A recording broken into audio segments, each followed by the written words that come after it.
This is Nick Nelson, Mad Scientist of Muscle, and what I've got for you here is what I call a single dumbbell circuit.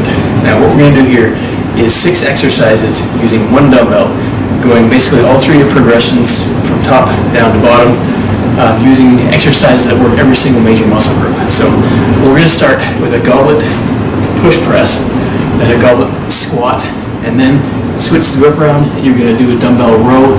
Then you're going to do a single dumbbell stiff-legged deadlift / Romanian deadlift, set the dumbbell on the ground, do a close grip push-up on top of the dumbbell, stand up, and do a dumbbell swing. Now, I showed this circuit with 1 dumbbell 1 time through within your rest. What I'm going to do today is something much worse. We're going to do a quadruple drop set of this circuit. So what I'm going to do is start with a 125-pound dumbbell. Go through, this is going to be low reps to start with. Go through the whole sequence. As soon as I'm done with the swings, set that dumbbell aside. I'm going to grab a 95-pound dumbbell. So I'm dropping by 30 pounds. I'm going to go through the full sequence again.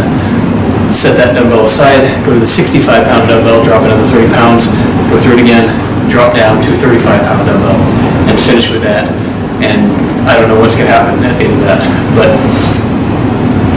bottom line, this is going to crank the metabolism up. If you're feeling strong, if you're feeling a little bit crazy, rest 4 to 5 minutes and then go through and try and do it again. And that'll be your workout for the day. So here's what it looks like. So the first exercise on tap here is the dumbbell push press. Now this is done in a goblet position, essentially. You're going to get your hands on either side of the bottom side of those top plates and then dip your legs down a bit and then use that momentum to push that dumbbell up and overhead. Now again, this is heavier weight, so it's going to be, lower rep range for doing this. Now straight into the dumbbell goblet squat. Because you're already holding it in a dumbbell goblet position, this is a perfect segue to go straight into some good leg workout.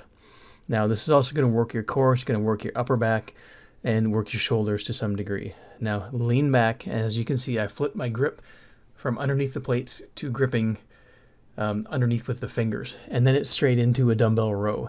Now this is a fairly short range of motion, so really focus on squeezing the lats and squeezing the upper back as you're doing the exercise. Now, because you've done this other work with the previous 2 exercises, this is going to be a challenge to you, even though it's a relatively lightweight for rows. Now switch straight in, bring your feet in, and switch straight into the dumbbell stiff-legged deadlift. Now you want to really focus on feeling this one in your hamstrings.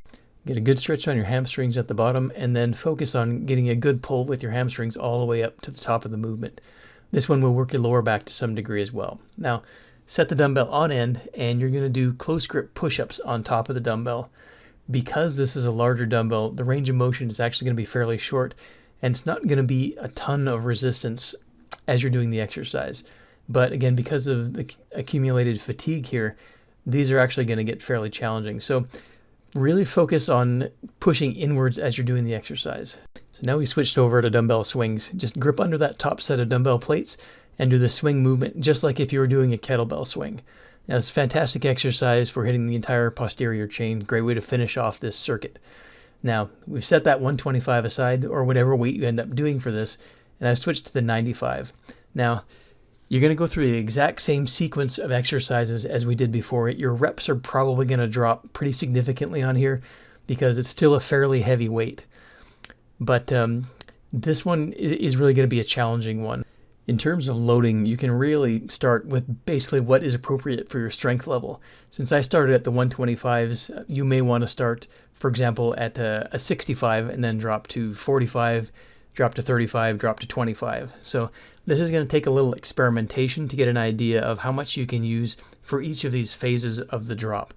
But this is a very good one for a home gym situation where you have choices in which dumbbells you have, if you have heavy enough dumbbells. If you're training in a regular commercial gym, you're going to be probably more limited into what you can set aside for this. So having 4 single dumbbells is going to be a bit more of a challenge in a busy gym, but it's something you may be able to work with in terms of picking out dumbbells that other people aren't really interested in using at that time. Alright, so that is 1 round through with a 4-drop circuit set. Now, what I'm going to do next here is sequentially drop down the number of drops. So on this next set, I'm going to start the 95, then 65, then 35. I'm going to eliminate the 125 altogether. I don't think I get many reps at that, even if I did try it right now, to be honest. So I'm just going to go straight to that. And then I'm going to do the same kind of sequence where go through this a triple. And then the next round through, I'll eliminate the 95 and go from 65 to 35. And then finally finish out with the 35. And that's it. So the rep ranges should start going sequentially up as I'm dropping the number of drops and dropping the weight. So you're really covering every major muscle fiber type in this kind of sequence for an entire workout. I'm dying right now. This is great stuff, and I think you're going to like it. So give it a try, and let me know what you think. So one more quick note in terms of rest periods in between sets. After the first set, take 4 minutes rest. After the second set, take 3 minutes rest. And after the third set, take 2 minutes rest. And then you're on to your single and last dumbbell. After that, you're on your own. So enjoy.